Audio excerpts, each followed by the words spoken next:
Hold on. I had some spinach this morning for breakfast, so my apologies, beautiful people.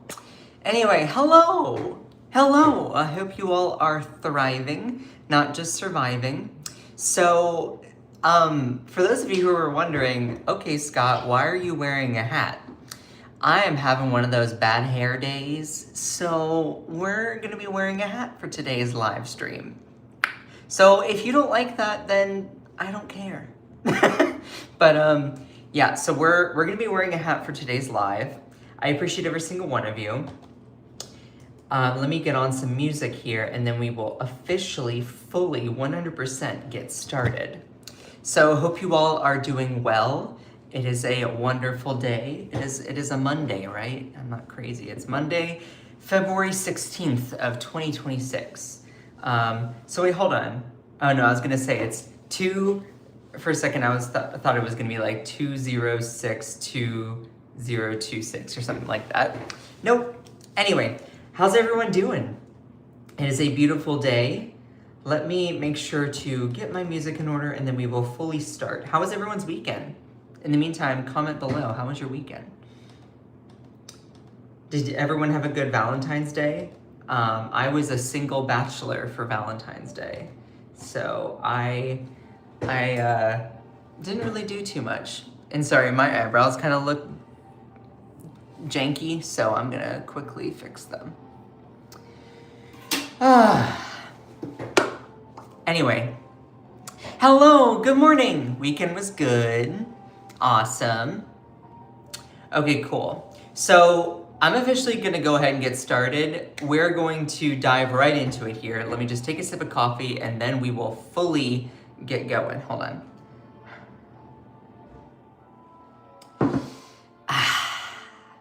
All right, here we go.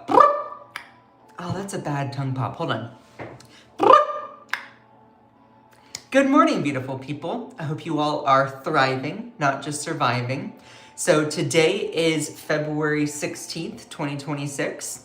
I don't know why I felt the need to share that, but regardless, I do want to continue talking about the Epstein files, Pam Bondi, the crash out that continues to happen, and what it really reveals about Congress and the executive branch and their little twisted tango that is happening.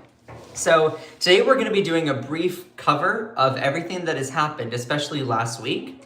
But then we're also going to be talking about constitutionality. And you're like, oh, whoa, big words for a Monday morning. Yes, I'm going to briefly circle it all back to the separation of powers, the checks and balances, kind of the recent drama that's been happening. And look, the point of my show is not to tell you what to think, but to give you the information for you to think critically, rooted in empathy, to come to your own conclusions. So let's break everything down here, all right? We're officially starting. Here we go. That's my favorite. I love doing that, okay? Anyway, the Dow is up. Who cares if we snatched your kids? Tim Dillon eviscerates Pam Bondi over Epstein testimony. Now, I don't watch Tim Dillon. I don't even know who Tim Dillon is. I don't know the difference between Tim Dillon and Bob Dylan, not even gonna lie. But I saw this and I was like, oh, okay, this is making headlines. So I wanted to cover what he said. Comedian and podcaster Tim Dillon absolutely eviscerated Attorney General Pam Bondi for her performance in front of the House Judiciary Committee last week as she tried to deflect from the Jeffrey Epstein files by ranting about the stock market. Yeah, because that's a great thing to do. Just completely don't even answer the question.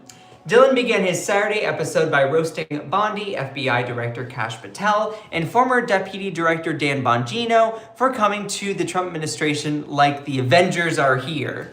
And that is so true. Like, they really came in and they were like, yeah, we're gonna do so much to disclose these files. And then all of a sudden they're like, what files? I don't even know what we're talking about anymore. Like, clowns, send in the clowns.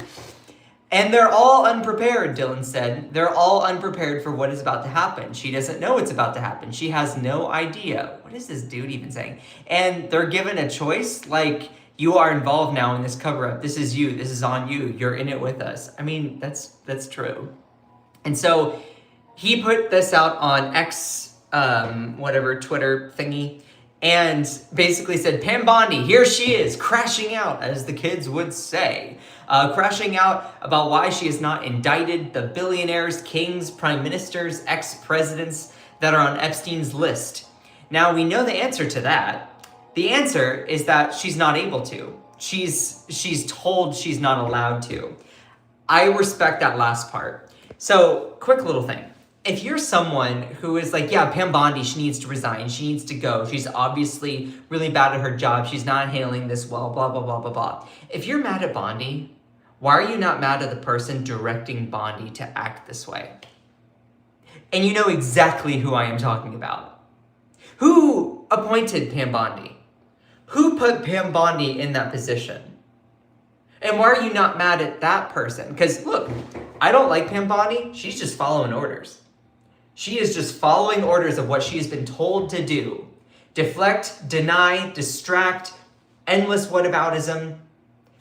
Why don't you follow the chain of who appointed her? Sometimes you can get mad at some sort of worker in a position, great. But also you might want to be more mad at the person instructing that person to act that way. If you are so mad at Bondi, why are you completely circumventing the actual person to blame? The person who appointed her? Do you think that she's acting this way just because she wants to do a bad job for the American people? No, she's covering up for Trump. Period, end of story. Done. Case closed. So if you're one of these conservative people that is like, yeah, Pam Bondi, she's doing a really bad job. You know who really is pushing her to act this way? It's Trump. And you can't face the cognitive dissonance that comes along with that. Because then that starts to question your identity as being some MAGA conservative person. Now, I give credit to you if you're one of these conservative people and you're like, yeah, Trump's obviously to blame in some capacity. Great! You're all acknowledging reality like the rest of us. And we want to just know what the real truth is instead of this whole weird game.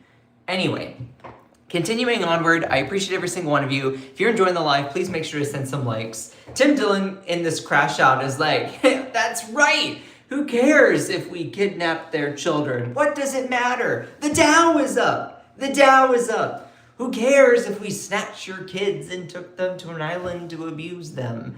The Dow is up. So what? So what? We're part of ancient blood cult. The Dow is up. So what? We perform sacrifices to deities that we can have their powers. The Dow is up. Okay, this guy, not even gonna lie, he was kind of going on a weird rampage, and it was really strange. But you get my gist. And there were people that commented things like, I am okay with PEDOS as long as the Dow is over 50,000. I also like this one. Stop asking questions. The NASDAQ is up. Or this one, unredacting the files will collapse the system. And then you see Americans like, oh, ooh, we should get into that. And then billionaires being like, excuse me? Excuse me? Or this one, the Dow is over 50K, and you obviously see some really, really scared kids. Or this, Pam Bondi, anytime someone asks her about the Epstein files, won't someone please mention the 401ks? And this is what gets to it. What she specifically said during the testimony was saying, the Dow is over 50,000 right now. The S&P is almost 7,000. And the NASDAQ smashing records. That's what we should be talking about. I'm sorry, but I think it's really, really disgusting if you are the highest law enforcement official in the land. Someone asks you, a member of Congress asks you about a huge scandal that involves abusing children, and your immediate knee-jerk reaction is to somehow deflect it talking about the numbers of how the stock market is up. The stock market, which isn't even the best economic indicator of people's well-being, but you want to talk about the stock market. See, here's the thing. I don't like anyone that excessively talks about how the stock market is like the most important economic indicator of how America is doing. Sorry, but the stock market does not reflect Main Street. It really doesn't. The stock market really only matters for companies that participate in the stock market, which are a lot of them, but it doesn't reflect how the cost of living crisis. That all being said, it just shows how out of touch Pam Bondi really is with the American people.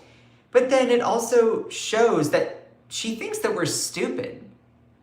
And let's take this logic outside of this scenario and put it in a different context. I said this the other day when I was doing my live stream. Let's say that you go to a restaurant and you say, "Oh, hi waitress, thank you for taking my order. What's the soup of the day?"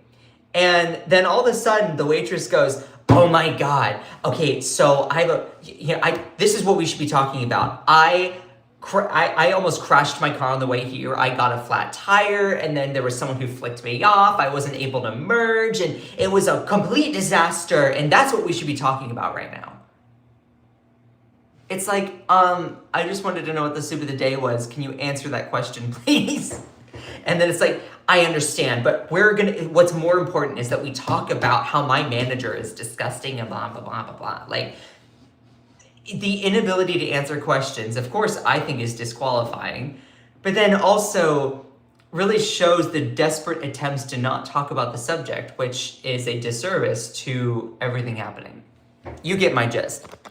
So this occurred during an exchange with Democrats reportedly involving Representative Jamie Raskin, other Epstein clients who were asking critical questions about the Epstein client list, all of that stuff. And this is important. She used the Dow statistic as a form of deflection from, of course, detailed questions about the Epstein files and their contents. Instead, she shifted focus to economic conditions and accomplishments of the Trump administration.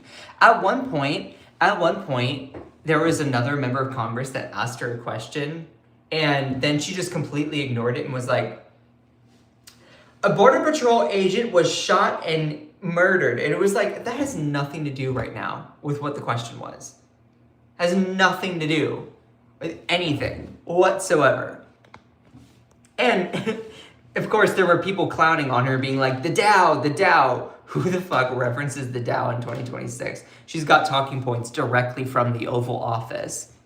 Or her job is not about the stock market, it's about the law. And that's another thing. If we want to know about the stock market, let's bring in the Commerce Secretary. I don't like him, but Howard Lutnick.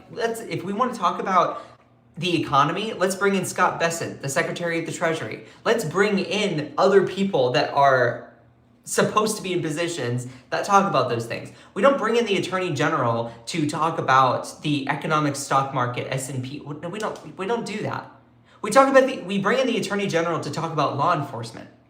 We bring in the Attorney General to question about the biggest scandal ever in American history. That's my opinion. You can disagree with that. The biggest whole trafficking situation ever in global history. So you don't ask a carpenter you don't ask a carpenter questions about plumbing. You don't ask certain officials that's not in their job title about those things. You know what I mean. I need a sip of coffee. Hold on. But you get my gist. I appreciate every single one of you. Please make sure to send some likes. And of course, the internet was clowning on her, being like, we're moving on from Epstein. And people are like, the fuck you are. And of course, a lot of people had choice words for Pam Bondi, as you can see. Just look at her smug face. That's another thing. During these testimonies, she just had such a smug face. And then this one was, who knew it would take one AG covering up for PDFs to bring both sides of this country together and should? Hell no. You have TDS if you want PEDOS arrested. Have you not seen the stock market? You get my gist. I'm beating blood out of a radish. My favorite was this one. Attorney General, when you ask about at-large child predators instead of down numbers. And it's just one of those, I think her name is Karen from Mean Girls, being like, ew, why? And this gets into another thing. During that testimony, according to Thomas Massey, who I find is a very reliable Republican when it comes to the Epstein files, he has been very, very vocal about trying to disclose everything and, shining a light on this, said, what's interesting is Pam Bondi had a whole slew of flashcards that she was shuffling through to reference different members of the House Oversight Committee. And she was like, oh, okay, this is a flashcard probably written by some underpaid, overworked staffer that was like, oh, these are all these insults. There are all these whataboutisms, deflections from the questions about this member or this member or this member or this member. Imagine being questioned and you immediately just do all those whataboutisms. That's such a disservice and disrespect to the structure of our whole institution as well. It does a disservice to the whole process. Put the shoe on the other foot, flip it all around. Let's say that this was a Democratic administration and you had Republican officials that were asking legitimate questions about this, and it was a Democrat attorney general refusing to answer. It would be just as bad to do these deflections and whataboutisms. Period, end of story. It would be. It would be. Like, it's not about partisanship, it's about principle. And that's what a lot of MAGA people can't understand. But let's dive a little bit further. Please make sure to send some likes. I love all of you. I really, really do. What's interesting about all of this is Media Matters, which is a fantastic outlet if you've not read or heard. Media Matters compiled a lot of great information regarding these exchanges and noted that Fox News chose not to air any live coverage at all of the House Judiciary Committee oversight hearing. None. That's astounding to me. Now, not shocking, but what it really shows is that Fox News wants to keep their viewers in the dark. They don't want people to see how bad of a job the Trump administration is doing. Instead, they'll fill it with crap, fear-mongering about like Bad Bunny or Spanish-speaking people, or they'll put in things about trans or DEI or some crap that's supposed to make you fear people's differences, instead of actually playing an oversight committee hearing. It's astounding. So Fox News chose not to air any live coverage of Attorney General Pam Bondi's appearance in front of the House Judiciary Oversight Committee. And basically, this is another interesting thing. MS Now provided the most live coverage of the hearing. MS Now, of course, used to be MSNBC, devoting 3 hours, 39 minutes. CNN spent 2 hours, 36 minutes. Fox News didn't show a single second.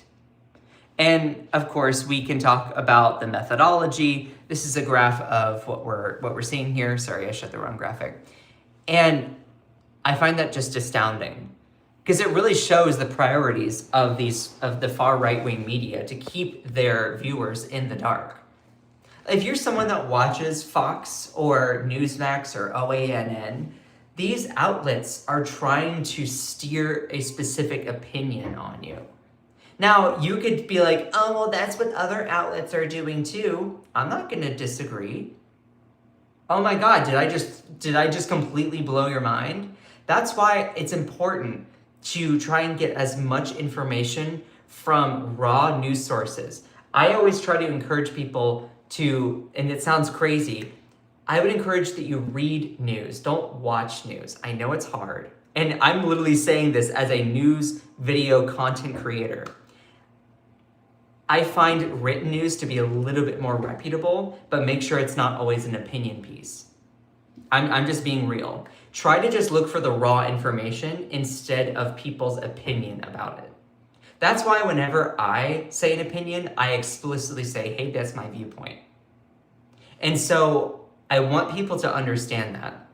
The raw information is when Pam Bondi went before this committee, she completely deflected. She started talking about the stock market when asked about Epstein. That's just a fact. Like, there are people who cannot understand the difference between an opinion and a fact, and that's what I try to teach on my live streams. So here's another thing. Here's another opinion of people who are part of Newsmax. They're reading the tea leaves. These right-wing commenters, people, they're starting to read the tea leaves. They're like, oh, yeah, if Pam Bondi, she's obviously looking real bad here. We need to find a sacrificial lamb so that Trump doesn't get another stain on his record. That's what they're trying to do. They're trying to find a way, okay, well, Pam Bondi's obviously acting really, really sketchy, really, really sus. You know, instead of going and following the chain of command, basically following who appointed her, who's making her act this way, they are just deciding to make Pam Bondi the sacrificial lamb, and eventually she's going to be thrown under the bus. That's my theory. You can disagree, but that's my theory. She's eventually going to be thrown under the bus in order to appease people regarding everything with the Epstein files. So you have a whole myriad of far right-wing people who are actually starting to turn on Pam Bondi, but not going far enough to realize that she's taking orders from Trump. That's who you really want to blame here. She is not to be trusted. Right-wing media turn on Pam Bondi as Trump-Epstein scandal grows. So as the fallout from the Trump administration's handling of the Jeffrey Epstein case continues to grow, right-wing media have set the sights of their blame on Attorney General Pam Bondi. Bondi's testimony before Congress, House Oversight Judiciary Committee on February 11th, which one conservative host called, quote, a complete disaster, follows months of right-wing media accusations that she has lied to us or is involved in a cover-up of the Epstein scandal. Remember when she said that the files were on her desk to review, and then literally she said there is no client list? Yeah, she can't be trusted. But do you think that, here's the thing, these right-wing people, do you think that she's being that stupid, that sketchy? Or do you really just think that she's trying to cover up for Donald Trump? It could be all three of the above, but if you're mad at Pam Bondi, then why are you not mad at the person directing her to act this way? Why are you not mad at Donald Trump for literally asking her to make a fool of herself in order to cover up for his corruption? For the corruption of his wealthy establishment billionaire friends. That's what this all comes down to. I understand if you're one of these right-wing MAGA people and you face a lot of cognitive dissonance over, oh, this is really inconvenient information for Trump to be a part of the Epstein scandal. I get that. You do realize that Democrats can sometimes be facing the same thing with cognitive dissonance regarding people a part of their party, a part of the Epstein files. But what's important for all of us, especially MAGA, to understand is just because you face cognitive dissonance doesn't mean you run away, throw out all your morals, your principles, all of that. It's important for us to not always be acting upon being a part of a certain team, but have more of an ideology, principles. The Epstein scandal really shows that regardless of party, there's corruption in the country. Both sides of the aisle, in my view, way more on one side than the other, but still. And the Epstein files gives us a unique chance to just pull the cover off of all of that crap and just purely lean into morality and ideology for the basis of what we vote upon, not just party politics. And you'll say, oh, well, there are Democrats a part of the Epstein files too. Do you think that personally I care? Put Bill Clinton in the same cell as Trump. Sorry, if you have done wrong, just because you're part of a certain party does not mean that you get an excuse. Now, I understand for people that are MAGA, you can't accept that because it then implicates your chief leader, Donald Trump. I'm not going to pretend that cognitive dissonance that you're having is somehow, it's not comfortable. It's the same way that when Democrats face cognitive dissonance over the visual decline of Joe Biden, we're like, ooh, yeah, not great. And you know what Democrats did? They said, maybe we should put someone else in place. And that's what they did. Kamala Harris, like her or not. That whole rant aside, what I'm specifically saying is that to all these right-wing people who, if you're facing all this internal frustration around, oh, Pam Bondi, she needs to go, you realize that she's only acting this way to protect Donald Trump. Why are you not mad at him? That's the big takeaway from today's live. So as the fallout from the Trump administration's handling of the Jeffrey Epstein case continues to grow, right-wing media have set their sights of their blame on Attorney General Pam Bondi. Bondi's testimony before Congress House Judiciary Committee on February 11th, which one conservative host called a complete disaster, follows months of right-wing media accusations that she has lied to us or is involved in a cover-up of the Epstein scandal. And that's the wrong graphic. Hold on just a second. Politico noted that Bondi's aggressive posture in attacking lawmakers during a regular oversight hearing of the DOJ, including lashing out at committee members in personal terms, writing, "For 4 hours, the nation's top law enforcement officer largely refused to answer questions from Democrats about the Justice Department's handling of the Jeffrey Epstein files." Though Bondi largely clashed with Democrats, she also engaged in a heated back and forth with Representative Thomas Massie, a Republican from Kentucky. And you have a good chunk of right-wing media figures that are starting to turn on Bondi. But in order to protect the integrity of their audience, they're not going to go farther because they would realize, we can't turn on Trump, the person giving orders to Pam Bondi, because then that would destabilize our audience. We would lose our viewer stream.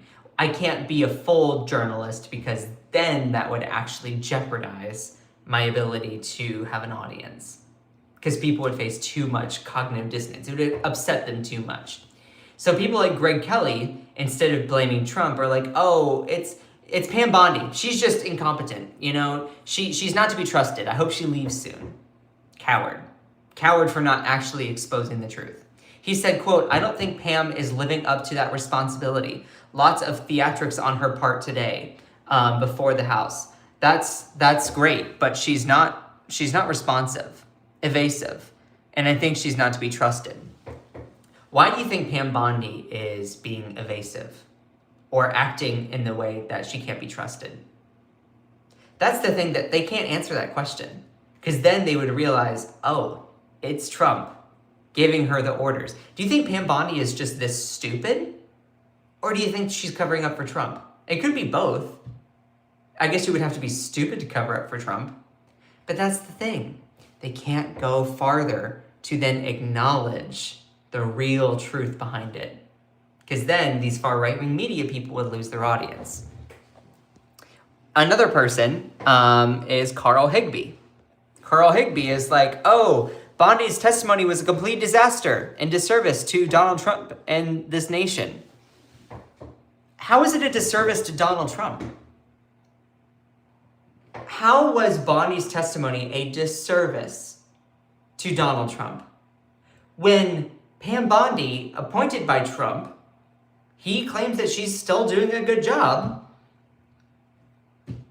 is literally going out of her way to spew crap to deflect from the Epstein questions. This is the thing. These right-wing people can't ask the real question because they don't want to know the real answer.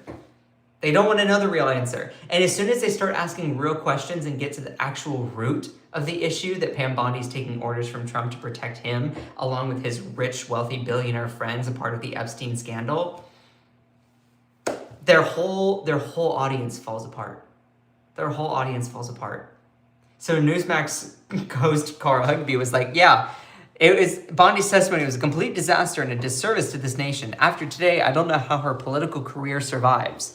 Her political career will survive, because Trump will make sure it survives, unless he absolutely needs to cut Pam Bondi loose and throws her under the bus, which I think if there's enough public outcry at some point, might happen.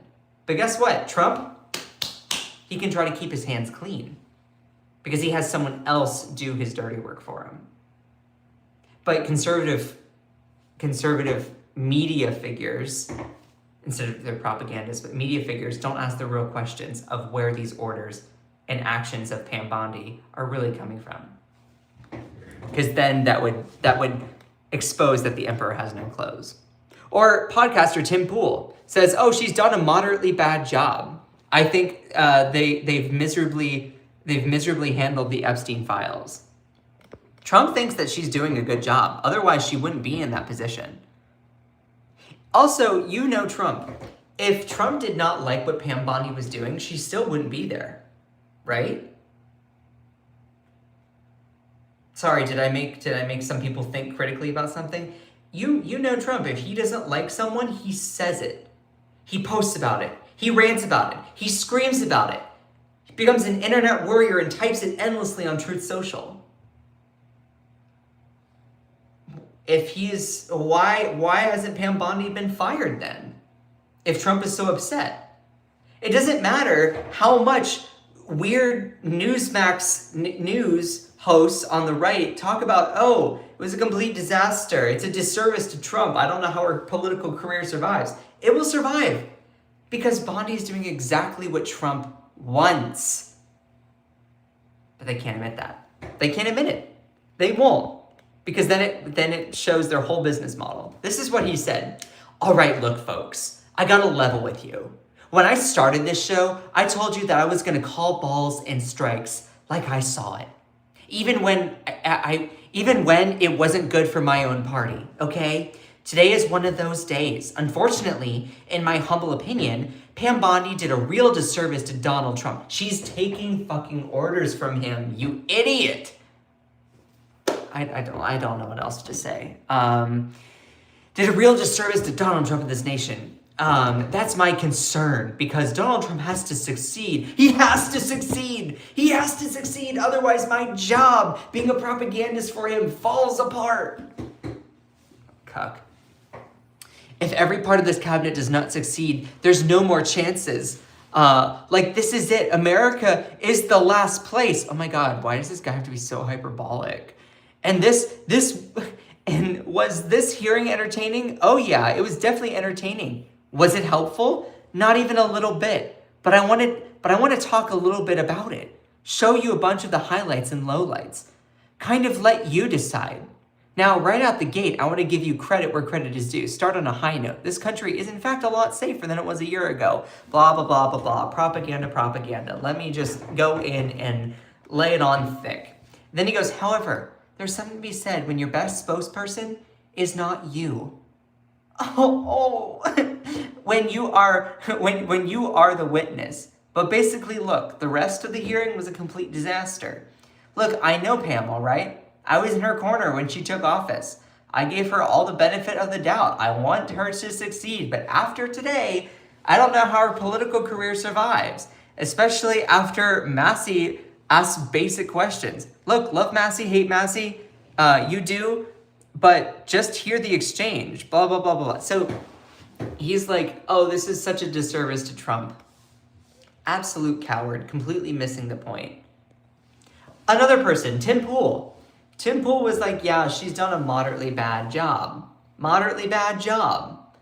Or Eric Erickson was like, yeah, she should either be fired or resign.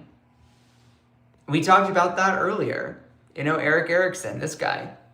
He's a conservative or MAGA talk show host guy. Another person, Ben Shapiro. Ben Shapiro is getting angry at the performative nature of Pam Bondi's hearing. The performative nature is the bad part. The performative nature is the bad part? How about the part where she's covering up and deflecting from important questions about one of the biggest sexual scandals in global history? But of course, this is what Ben Shapiro said. The performative nature of it does not make the American people feel though as there's a professional charge in the Justice Department. I'm sorry, my Ben Shapiro impression is kind of cringy, but I'm still gonna do it, okay? Again, performative. I don't disagree with the stuff that she's been saying, but the performative nature of it does not make the American people feel as though there is a professional in charge of the Justice Department. It's like, oh, you're concerned with the professionality? The professionality. You really think the professionality of the Trump administration is the most important part? You think that Trump is somehow professional?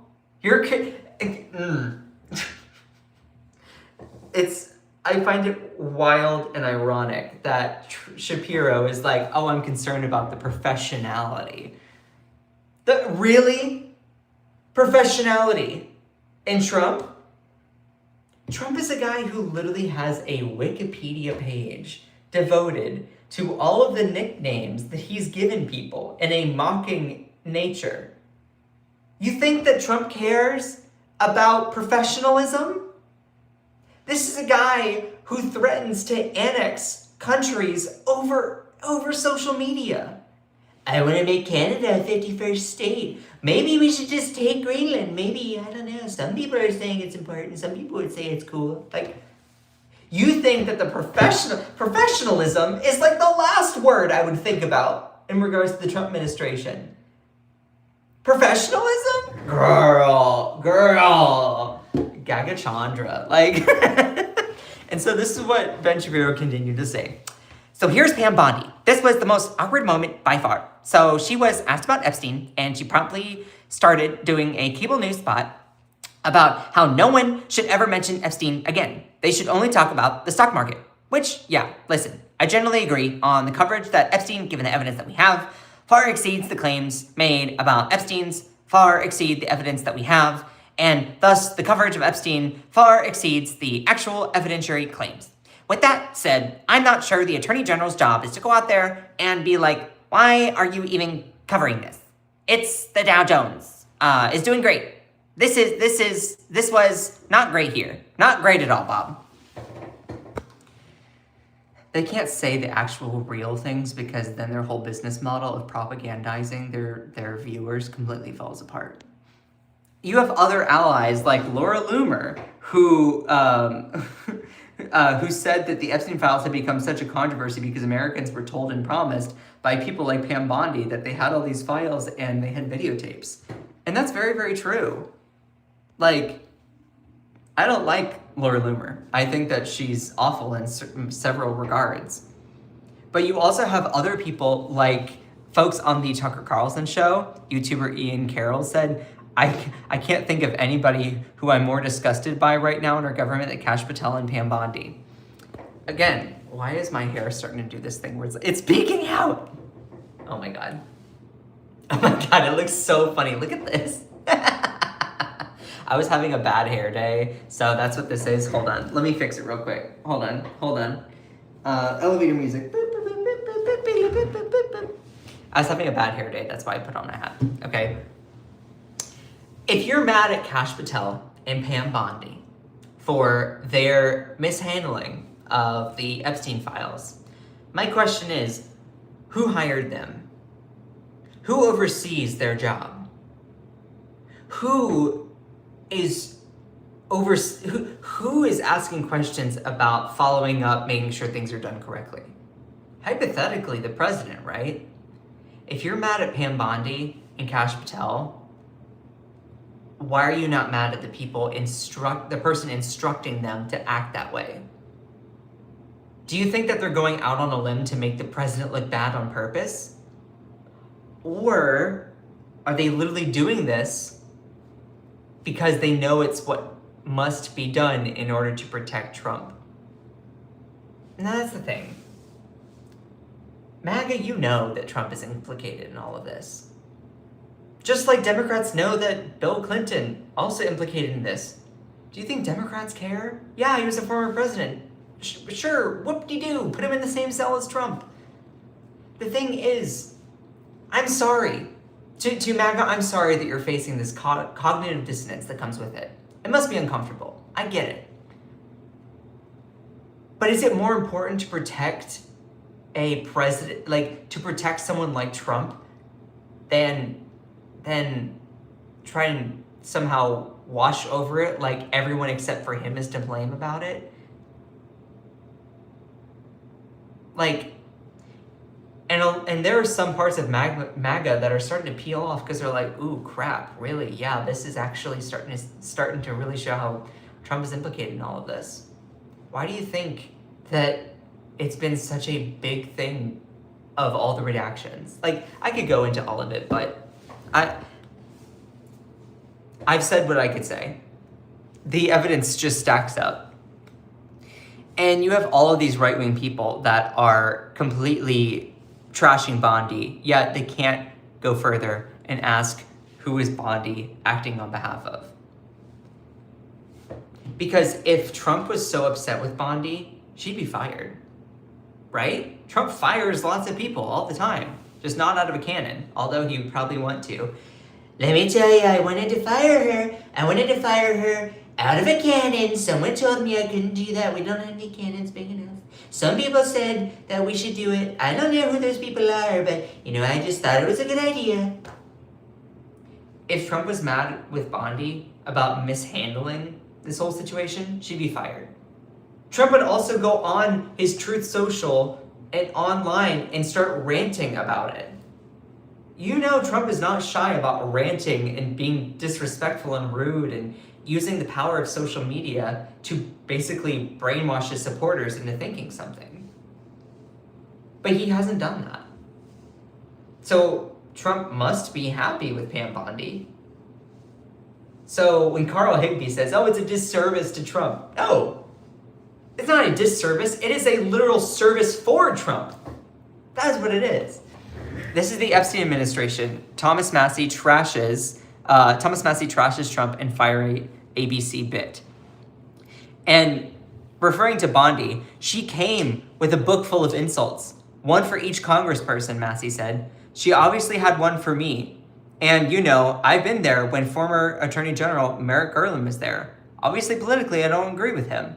But he performed so much better in terms of at least not looking bad. And unfortunately, we didn't get the answers we wanted about the Epstein Files Transparency Act from her.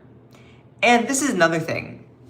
Thomas Massie, who I generally trust, I disagree with him on so many things, but I trust that he's telling the truth because he's given me reasons to then trust what he says is accurate. He was like, yeah, Pam Bondi literally came into the testimony with flashcards of personal insults, details of all these people, and was like attempting to deflect during the whole testimony about it. She literally gave her flashcards with individualized insults, but she couldn't memorize them, so you could see her shuffle through them, those flashcards, to find the insults that matched the member, and of course, putting it with I don't know this guy who got his start on Vine. I don't know his name, but let's pivot here. Let's pivot here for just a second. Hold on. So during this testimony, and this was last Wednesday, but it's still so big, and I'll tell you why this was such a big moment, especially in 2026 history, but also within the Epstein files, because we learned a myriad of things. So, Congresswoman accuses Pam Bondi of trying to surveil her after photos seemingly shows the Attorney General tracked her Epstein files search history. All right, so let me give you a couple givens here. Number one, right now, the Epstein files are supposedly fully unredacted for members of Congress to go and view. In order for those members of Congress to go and view those fully redacted files, they have to go to the DOJ, and there are only 4 computers for 435 members of Congress, including the House, the Senate, all of that. And it's like,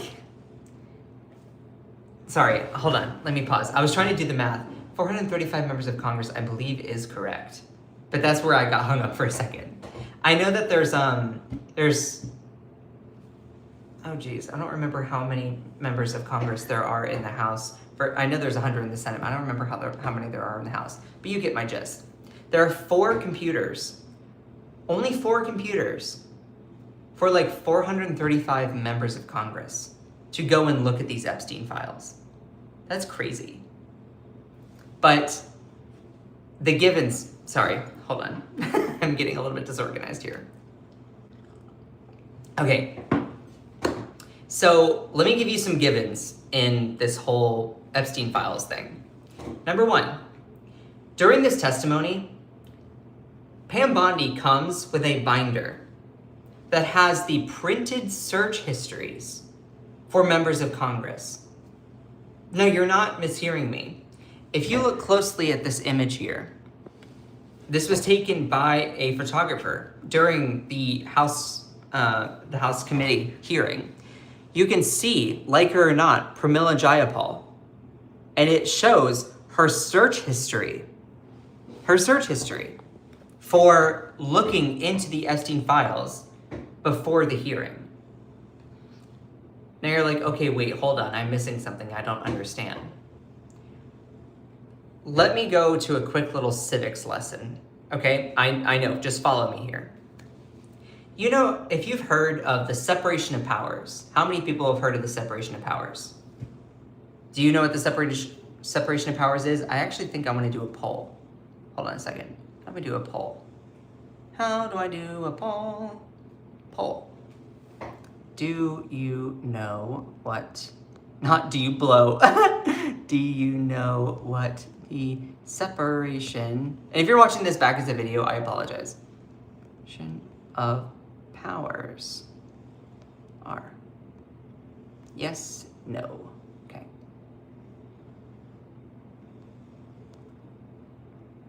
Make sure to vote right there. Start. Yay! Do you all know what the separation of powers are? If you don't, it's okay. The answers are anonymous. I'm not going to go through and look.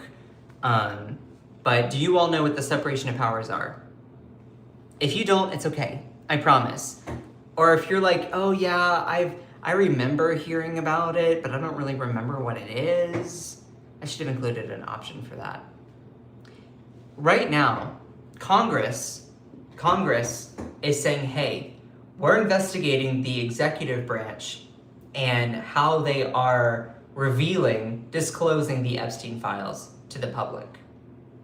Right now, you have members of Congress on the House Oversight Committee, House Judiciary Committee, that are investigating Pam Bondi, the Department of Justice, and how they are overseeing the Epstein files release. The separation of powers, basically how that ties into it, is you have different roles and responsibilities for each specific branch of Congress, or branch of government, sorry. You have the legislature. Legislature includes like your House of Representatives, your Senate. They have specific roles and responsibilities. Your executive branch also has specific roles and responsibilities.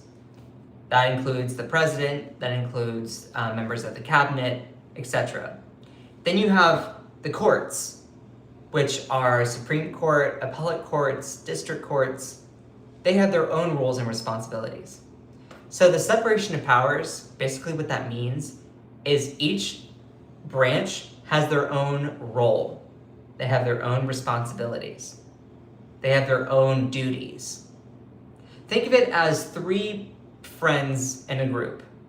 You know, you have the one super drunk friend that's kind of in charge of finding the parties that, kind of sets the agenda of, we're gonna go and do this, it's gonna be fun, it's gonna be awesome. Then you have the one friend who's kind of the mom friend that takes care of everything and makes sure everything is going safe, calls the Uber, calls the Uber, makes sure everyone is safe, holds your hair back when you're throwing up. And then you have the other friend who is really well off that then is like, actually, we could go, let me pay for everything. There are different roles. Your friend group, sometimes you have like the one super big party friend, you have the mom friend, you have the responsible friend, you have the person who's really good at finding events. You get what I mean.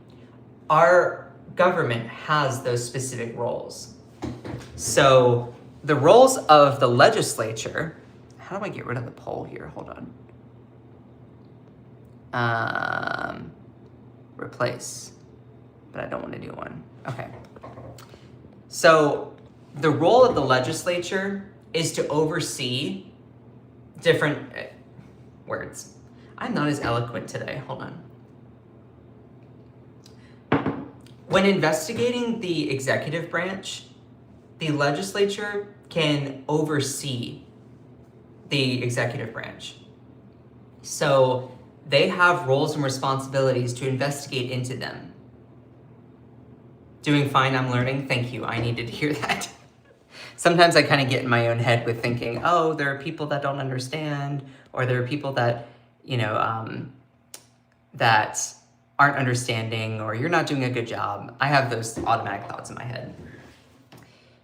But each branch has their own roles and responsibilities. The members of Congress right now that are investigating the Epstein files, they are doing their job overseeing the executive branch, overseeing the Department of Justice. That is within their roles and responsibilities. The same way, the executive branch can also investigate different members of Congress. So you can have the Department of Justice investigating a member of Congress if they've done corrupt actions, if they are involved in a scandal. What is important to note is that the legislature opened up the investigations into the Department of Justice about the Epstein files. So the legislature is on the, I don't even want to say attack, but they are on the prosecution side. The executive is in the defense. So Pam Bondi is attempting to defend her positions, her lackluster actions regarding Epstein. It is the legislature's job to then ask those questions, to get to the root of it. Now, how does this come into play with the search histories of different members of Congress? Okay, so she comes to the hearing with printed search histories of members of Congress looking into Department of Justice files. So what? Now, this is big for several reasons. Number one, this can be very seen as unconstitutional because you are having the executive branch trying to one-up or surveil members of Congress to deflect from retaliation or to intimidate them. This can be seen as unconstitutional because it is seen as an act of retribution or intimidation to stop Congress from investigating the Department of Justice. And that's what I want to talk about here. I think I'm going to lay it out much better when I just go through it all together. Congresswoman accuses Pam Bondi of trying to surveil her after photo seemingly shows the Attorney General tracked her Epstein files search history. As a basis, I want to note there are 4 computers, just four, for members of Congress to go and look at the unredacted Epstein files. Right now, members of the public like you and me don't have access to looking at the unredacted files. Why? Because they are not disclosed to the public just yet. The only people who can look at all of these files unredacted without all the blacked out information are members of Congress. That's currently how the Epstein Files Transparency Act, everything has been set up. So if you and I want to go and look at the Epstein files right now, we can't. And by the way, according to many members of Congress, they're not even fully unredacted right now. But we'll get into that. There are, how many members of the House do we have? It's 430, it's 435 or something like that, right? And you have 4 computers for 435 members of Congress. Members of the House, I should say. That's crazy. That's crazy. With all this, the image that you're looking at right there shows the inside front cover of that binder. A one-page sheet at the top that says Jayapal Pramila search history. And it lists a number of things that are EFTA, which stands for the Epstein Files Transparency Act, and a bunch of numbers that I can tell you from experience that is how the Epstein files have been produced in the Department of Justice's library. You can see Jayapal Pramila search history, and you can see that there. she basically responds and says, it's totally inappropriate and against the separation of powers for the Department of Justice to surveil us as we search the Epstein files. Bondi showed up today with a burn book that held a printed search history of exactly what emails I searched. That is outrageous, and I intend to pursue this and stop the spying on members. And this is the thing. I asked ChatGPT, and I can go into a whole litany of it. But I asked, is it unconstitutional for the Department of Justice to spy on members of Congress investigating the Department of Justice's handling of the Epstein files? Is the Department of Justice allowed to keep a history of the searches of members of Congress looking through those files? This is what it came up with. It depends. It's very nuanced and it depends. In this situation, if the Department of Justice surveilled members of Congress to intimidate them or obstruct oversight, that could raise serious constitutional concerns under the separation of powers principles. Okay, interesting, good to know. When would it likely be unconstitutional? When surveillance was done to retaliate against oversight. Let me lay out a timeline here. Members of Congress finally get the chance to look at unredacted Epstein files. A couple days before this hearing, that was last Wednesday, members of Congress like Jamie Raskin, Pramila Jayapal, go and view these files. Then Pam Bondi is called into this hearing, and the Department of Justice recorded the search history for members of Congress doing their job in oversight of Pam Bondi and the Department of Justice. Meaning, the Department of Justice kept a written log of history of what the members of Congress were looking at in order to do their job in constitutional oversight. So you're like, okay, so it sounds like the Department of Justice is keeping a written history or an electronic history of what the members of Congress searched. How is that wrong? How is that unconstitutional? Well, it depends. It depends. Can the DOJ keep a history of searches of members of Congress? Well, yes, they can. Though, if those searches are used for political leverage or retaliation, that would raise serious questions about constitutionality. Also, if you're using these search histories to prepare testimony, if you're using the search history to then have a written record or having flashcards to then defend against certain provisions or prepare for certain questions, that can be, oh yeah, you're obviously using this to obstruct oversight, meaning stop oversight, intimidate members of Congress. You see my gist. So surveillance, if it was done as a way to retaliate, to obstruct, to go against oversight, then yeah, it would be unconstitutional. Which lays out what Pramila Jayapal is saying, which is like, yeah, what they're doing is they are spying on members of Congress investigating into the Epstein files. Now, again, the Department of Justice can keep a history. It's not wrong to necessarily keep a history of the searches of members of Congress.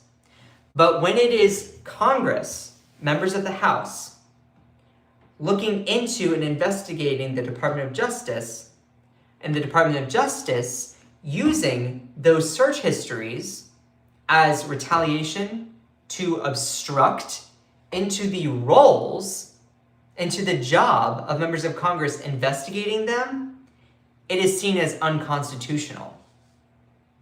Which isn't surprising that our Department of Justice is breaking the law in order to protect and basically stop information getting out about Epstein, but you get my gist.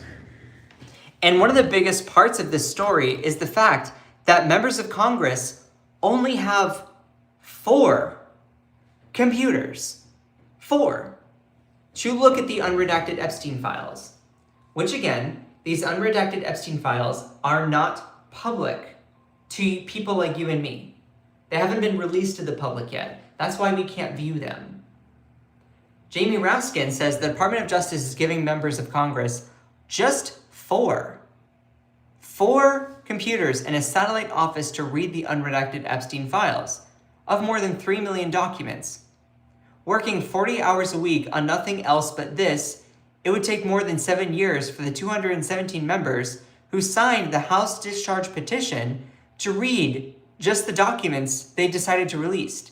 And there are still 3 million being withheld. That's what a cover-up looks like. Promised transparency, the Department of Justice gives Congress just 4 computers to review 3.5 million pages. At 1 page per minute, 217 members face 7 years of reading it. Meanwhile, 3 million documents are still hidden. And another member is like, yeah, so was the Department of Justice 3 times the past 2 days looking at the unredacted Epstein files, which many of them are apparently still redacted. The search function didn't actually work. Half the stuff I was looking at was still redacted. We couldn't write on the files we brought in, or even use post-it notes, just notes on a legal pad. We shared 4 computers for 435 members of Congress. They were keeping a history of all the files we were viewing. So much for transparency.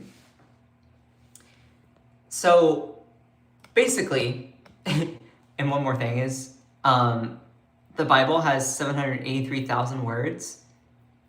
You know what's interesting is that's more, be like, the Epstein files has more words, and Trump is mentioned more times in the Epstein files than there are words in the Bible.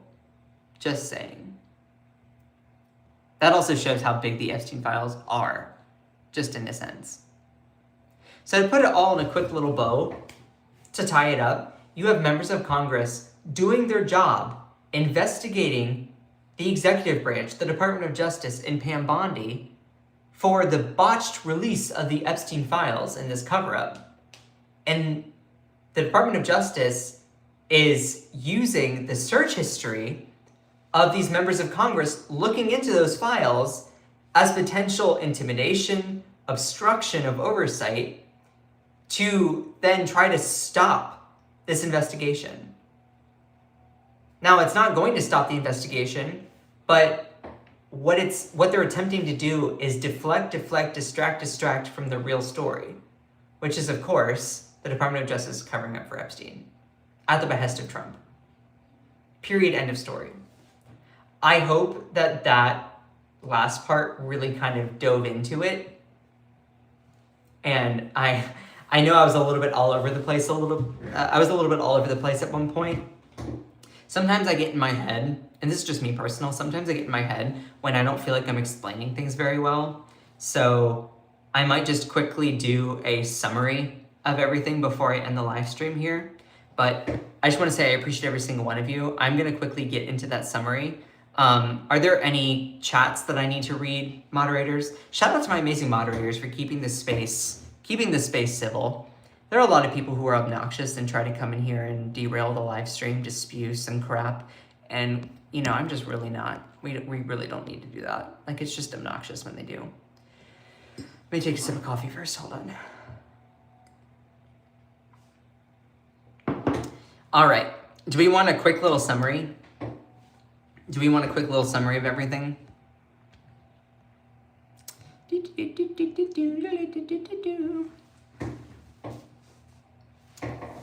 I'm gonna look at the comments here for just a second. I have them hidden away, so let me look at them real quick.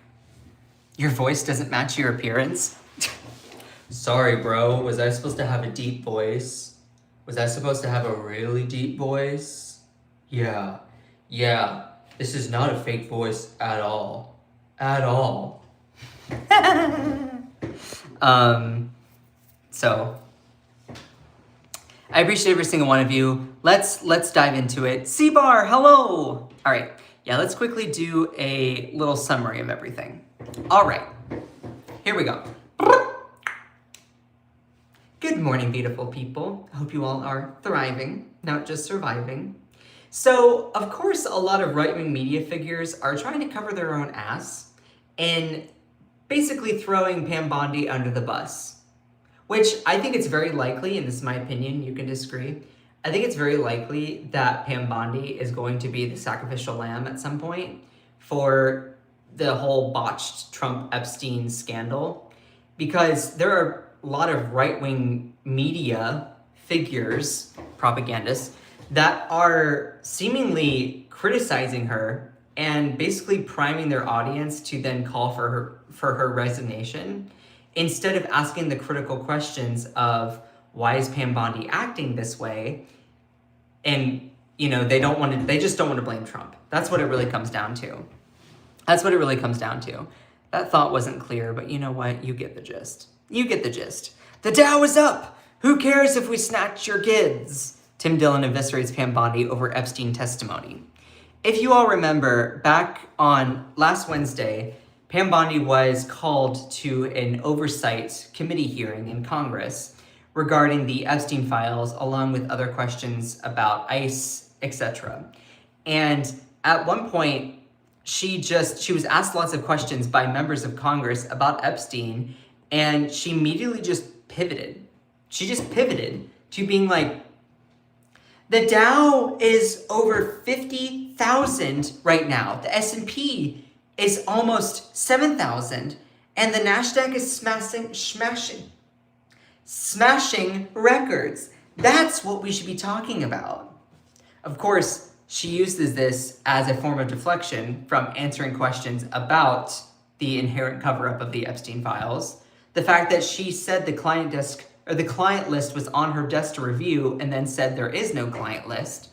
But also being asked questions by members of Congress, and instead of answering them, she just completely talks about something else. Again, I said this in previous live streams and in previous videos. It's like going to a restaurant and then asking your waitress, hey, thanks for taking my order. What's the soup of the day? And then the waitress goes, actually, what we should be really talking about is my brother. My brother is crazy, okay? He spends all his waking moments in the basement gaming and eating lots of Ritz crackers, and they get all these crumbs all over the carpet, and it's disgusting. And I can't even read my fan fiction novels about any of this, and that's what we should be really talking about.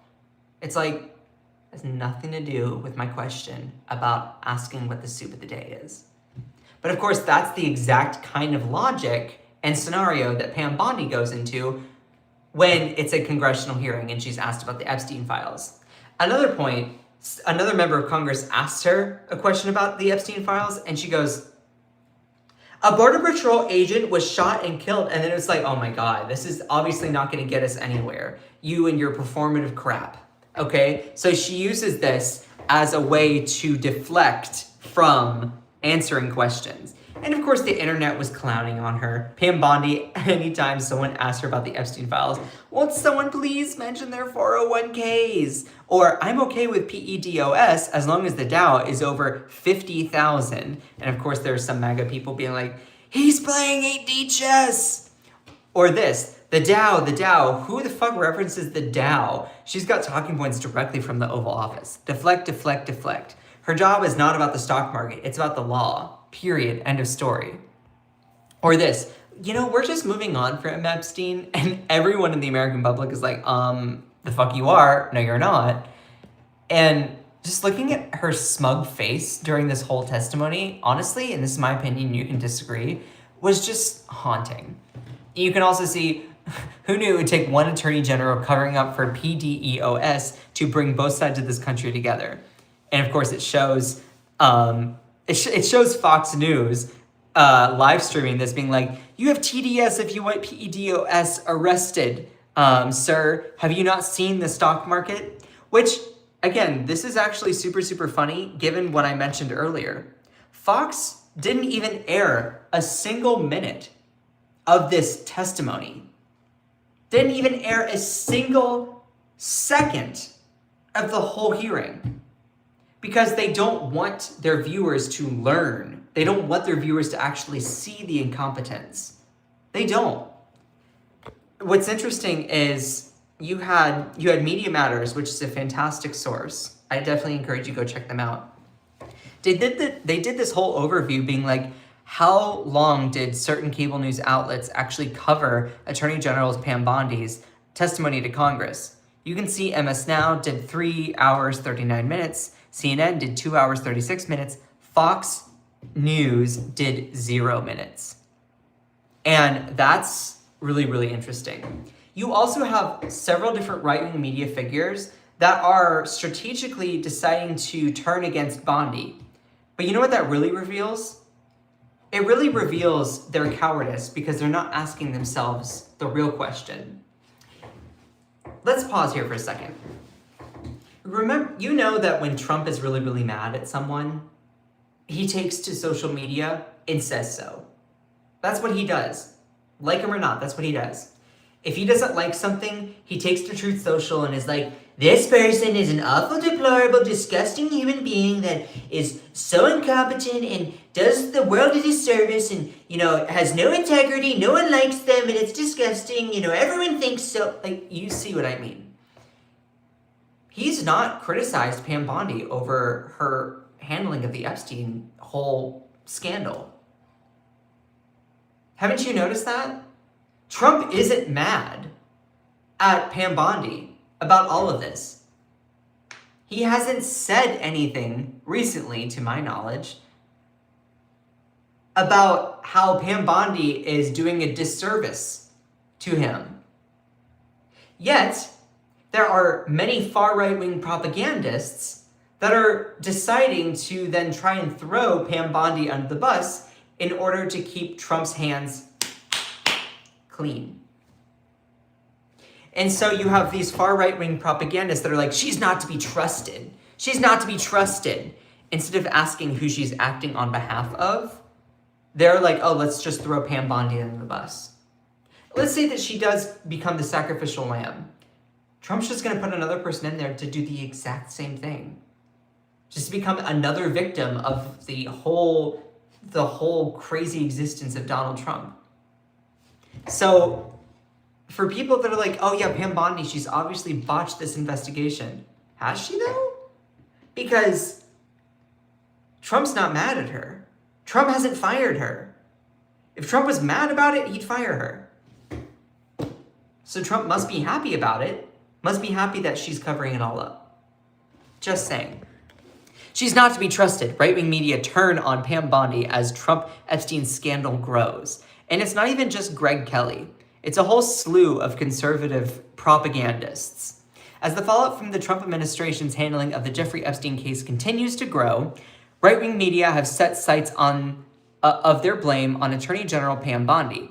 Bondi's testimony before Congress House Judiciary Committee on February 11th, which one conservative host called a complete disaster, follows months of right-wing media accusations that she has, quote, lied to us, or is involved in a cover-up of the Epstein scandal. And it's not even just Greg Kelly. You also have people like Carl Higbie.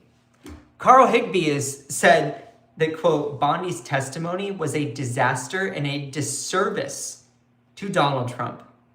Again, if it was a real disservice to Donald Trump, wouldn't Donald Trump have fired her?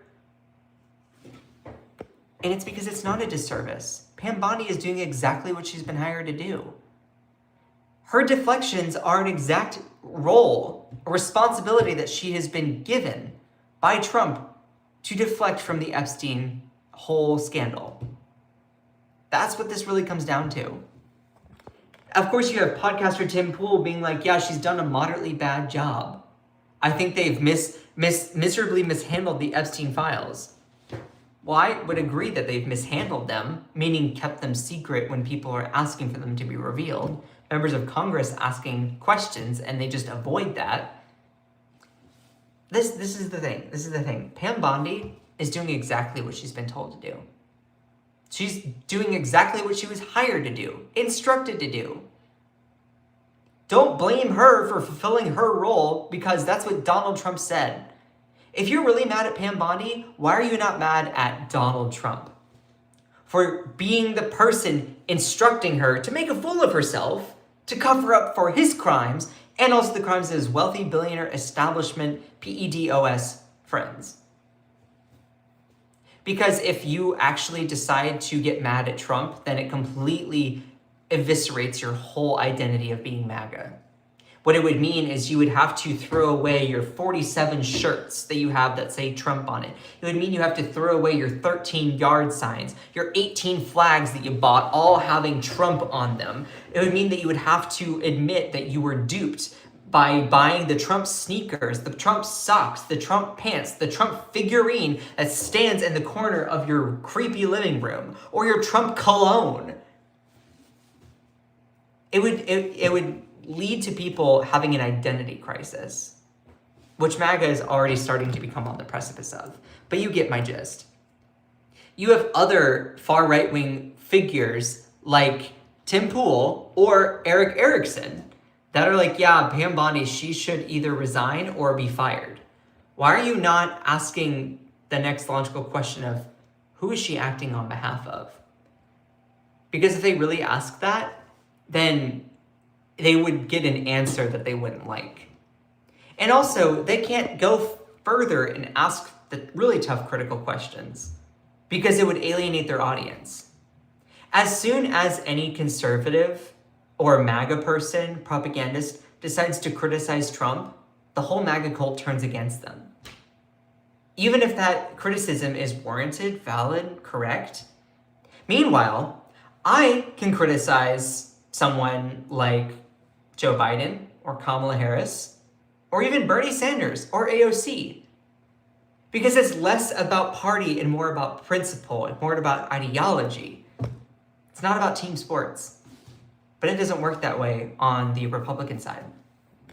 So Ben Shapiro, of course, criticizes Attorney General Pam Bondi, saying the performative nature of it does not make the American people feel as though there is a professional in charge of the Justice Department. He goes on to basically say that, so here's Pam Bondi. This was the most awkward moment by far. So she was asked about Epstein, and she promptly started doing a cable news spot about how no one should ever mention the Epstein ever again.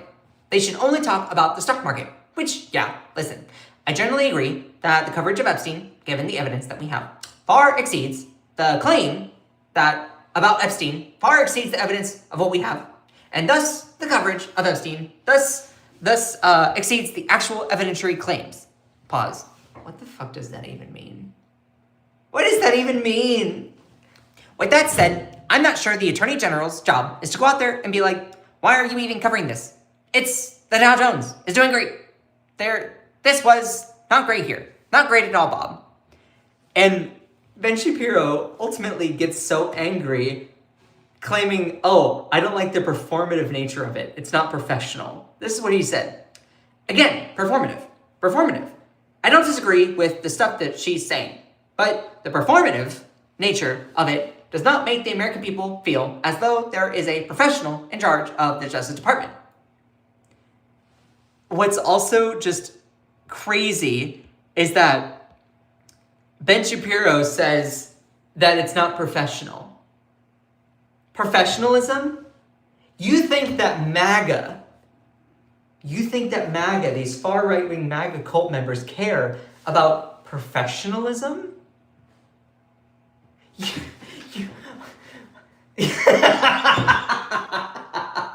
You think that MAGA cares about professionalism? You're like, oh, Pam Bondi, she's not a professional. Really? Trump is a guy who has a whole Wikipedia page devoted to nicknames that he's given people. Current allies, current people in his cabinet, he just gives them derogatory, mean nicknames and calls them those nicknames, and his supporters lap it up. They're like, oh, this is amazing. Like, you think that Trump cares about professionalism? He rants on his social media endlessly whining about toilets or or how showers don't have enough water anymore. Or he goes on to talk about his grand ballroom. He wanted to annex countries by ranting about it on Truth Social, adding Canada as a 51st state. You think this guy cares about professionalism? Professionalism. A guy who said that he could shoot someone in the middle of Fifth Avenue and not lose any votes. You think that guy cares about professionalism? Girl.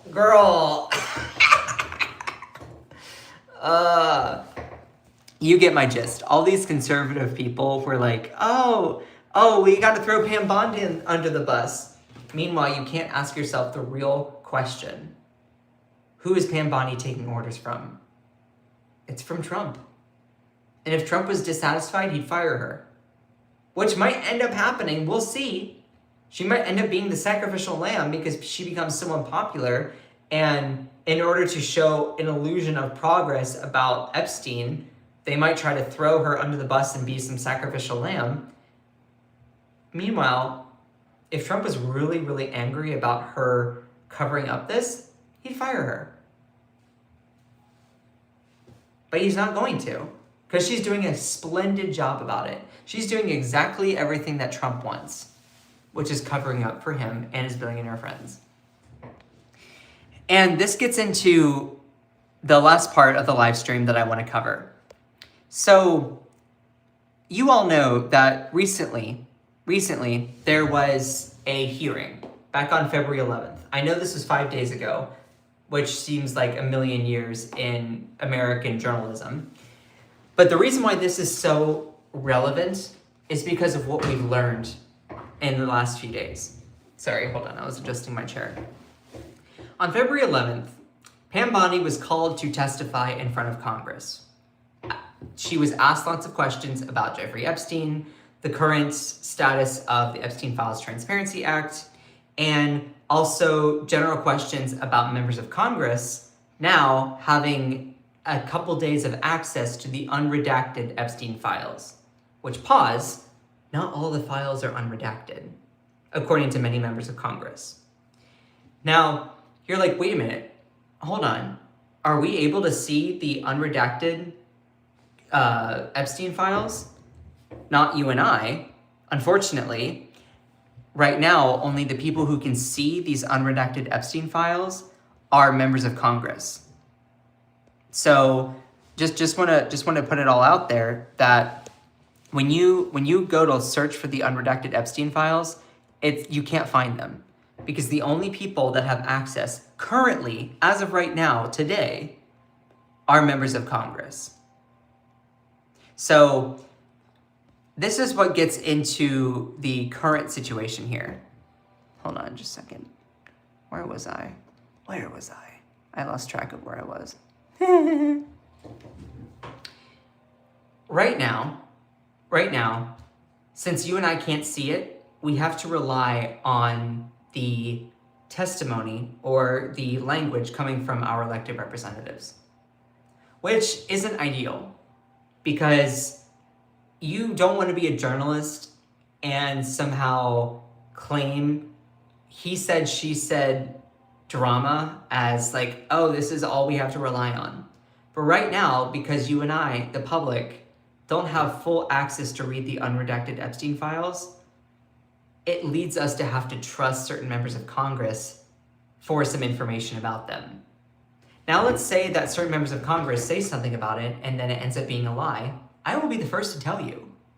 For instance, Jamie Raskin, who is a Democratic member of Congress, like him or not, Democratic member of Congress, actually at one point was like, yeah, when I was looking through these files, I searched Donald Trump's name.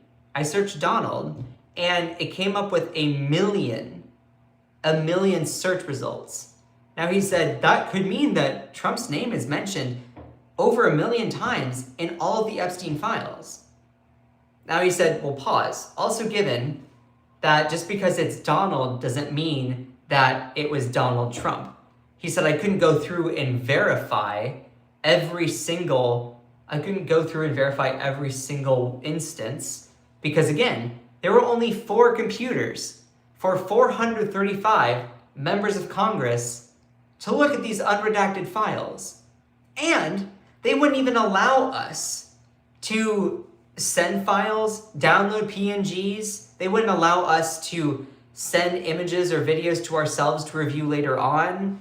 They only said you can't print anything out. you can only bring a legal pad and take notes. 4 computers for 435 members of Congress. Imagine 4, when you go to look at the Statue of Liberty, there's those telescope things that are metallic and they have a weird looking face on them. Imagine going to view the Statue of Liberty and you have 435 people with you. And there are only 4 of those things. And everyone is trying to look through that at the same time. That's what it's like for members of Congress. Right now, 435 members of Congress trying to go through and look at the Epstein files unredacted through only 4 computers. That's crazy. Now, the Department of Justice is like, we're not covering anything up. We're obviously giving you the ability to go through and do that. Yeah, but not at the scope that is necessary to warrant the label of full transparency. Are you crazy? You can't claim that you're being fully transparent, but then barely give someone the means to be able to actually view or understand or take note of. That's just gaslighting. Of course, that's what this administration does. But you get it. He also said, the DOJ is giving members of Congress just 4 computers and a satellite office to read the unredacted Epstein files for more than 3 million documents. Now, working 40 hours a week on nothing else but this, it would take more than 7 years for the 217 members who signed the House discharge petition to read just the documents they've decided to release. Period. So this gets back into this here. So all of that covered being said, you have the Department of Justice actually tracking the search histories for members of Congress. And you're like, wait, why is that a bad thing? The Department of Justice can, of course, track the search histories of members of Congress looking on their computers. True, they can. But let me add in some context here. So I know this is going to be a little bit of a civics-y lesson, so just bear with me. Do you all know what the separation of powers is? If you do, type yes in the chat. If you haven't, type no. If you're like, yeah, I've heard of it, but I don't really remember what it means, be like heard of. Just type that in the chat below. Type yes, no, or heard of. Have you heard of the separation of powers? This is important in regards to Epstein right now. Currently, the legislative branch is overseeing an investigation into the executive branch in regards to the Epstein files. So you have the members of Congress on the House Oversight Committee, the House Judiciary Committee, looking into the Department of Justice, into Pam Bondi, into Kash Patel, into Dan Bongino, all of these people looking into the Epstein files. The separation of powers, and you're like, how does that come into play in this? The separation of powers is basically a legal principle in regards to the government, highlighting that different branches of government have different powers, different roles, different responsibilities. In your friend group, let's say you have a friend group of 3 people, including you. You kind of have a certain role in your friend group. Are you the serious one that helps coordinate logistics, getting to and from? Are you the fun one that gets super, super drunk, knows how to bring the party, bring the conversation? Are you the mom one that takes care of people, that's responsible? Are you the person that, does those little things that goes above and beyond, maybe paying more? Are you the one that has a little bit extra money? Are you the one that comes up with all the good ideas? You get what I mean. Our government has different roles. Of course, Congress, they have the role of making legislation. The executive branch, they have the role of carrying out, executing that legislation. And the judiciary basically saying, does that legislation hold up, make sense? So right now, the legislative branch, Congress, has opened up an investigation into the executive branch. So legislative is on the prosecution, they are on the attack. I don't like to use that, but they are the one that opened up the inquiry. The executive branch is on the defense. They're on the one defending, okay, this is why it's okay. So members of Congress like Pramila Jayapal, Jamie Raskin, Ted Lieu, these are people, or Robert Garcia, have opened up this investigation into Pam Bondi, the Department of Justice, looking at the Epstein files. In addition to people like Ro Khanna, Thomas Massie, you get my gist.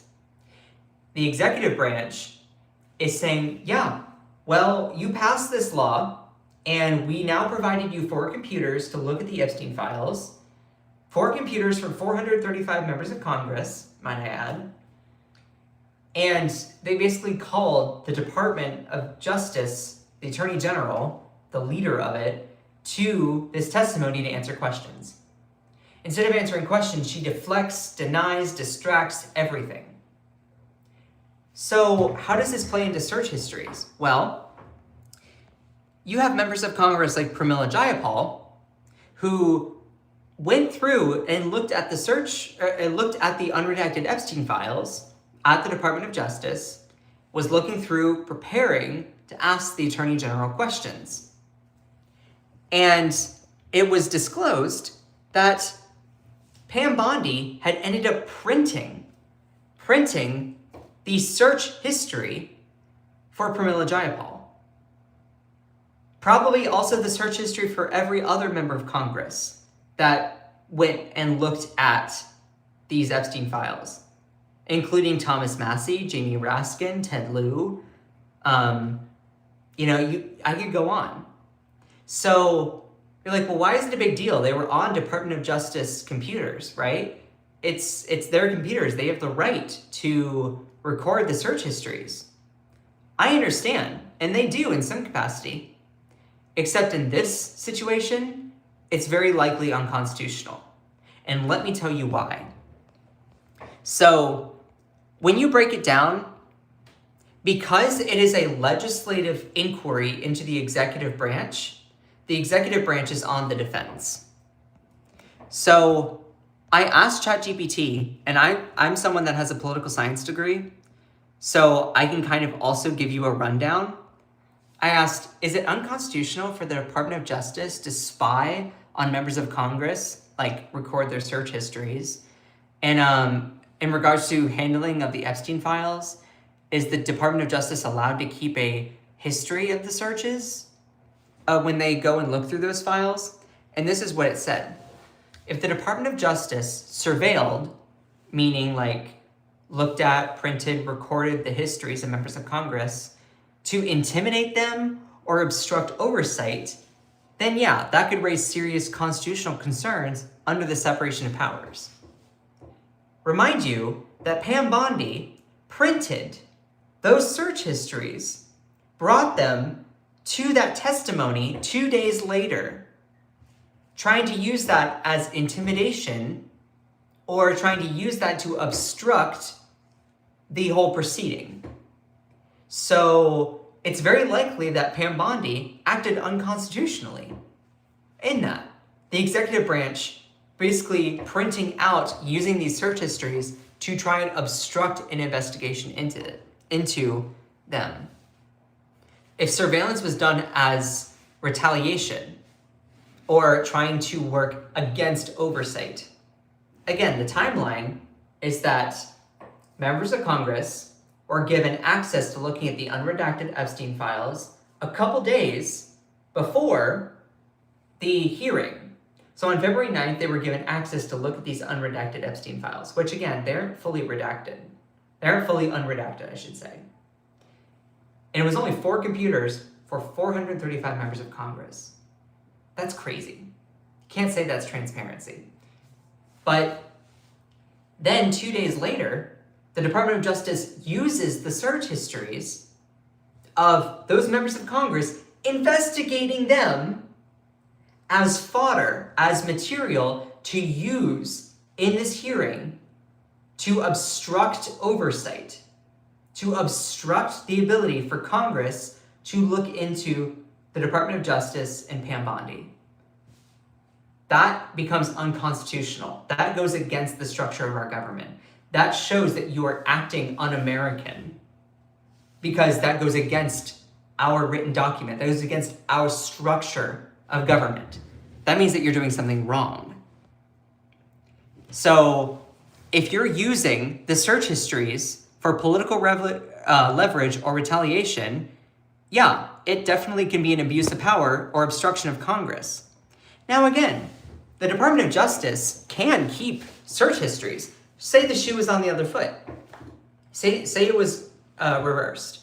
Let's say the executive branch opened an investigation into a member of Congress, Joe Schmo. Joe Schmo, who has been under investigation by the Department of Justice for a corrupt action. Then no, it's not crazy or wrong for them to keep a search history of what Joe Schmo looks for on a Department of Justice computer. That becomes property. But it's different when Congress is doing their job to look into and oversee the executive branch following the disclosure of these Epstein files. You see what I mean?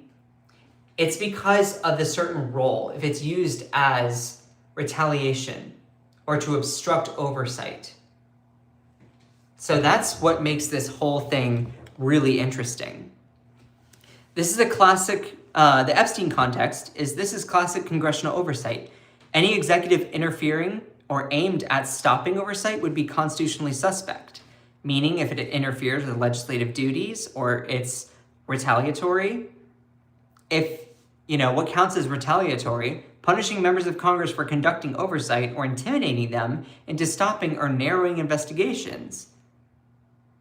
Or if the executive branch, Pam Bondi, was using these search histories to understand how to defend against certain questions, prepare counter narratives, coordinate witness responses, preemptively assert privileges.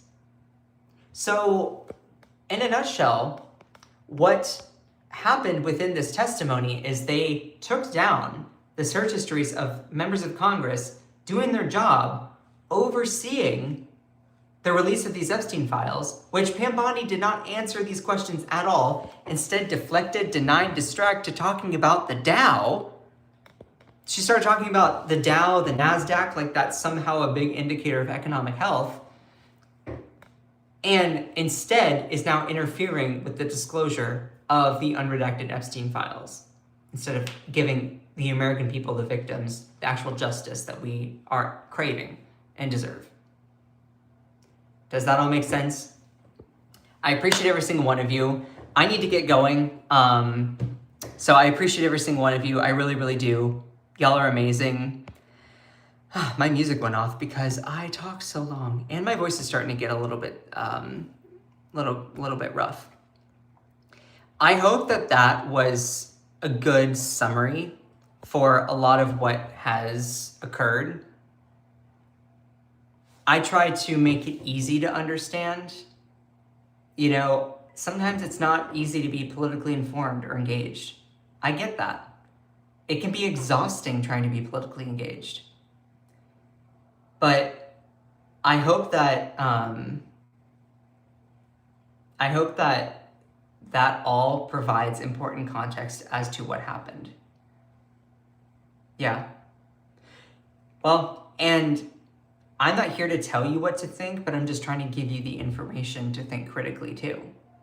So, shout out to my amazing moderators. I am going to be posting a lot more content from live streams into videos, into shorts. So definitely make sure to be on the lookout for that.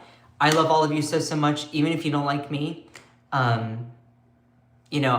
think it's important for all of us to look at all this information critically and root it in empathy and kind of just go from there. This world is really, really crazy. This country's really crazy right now.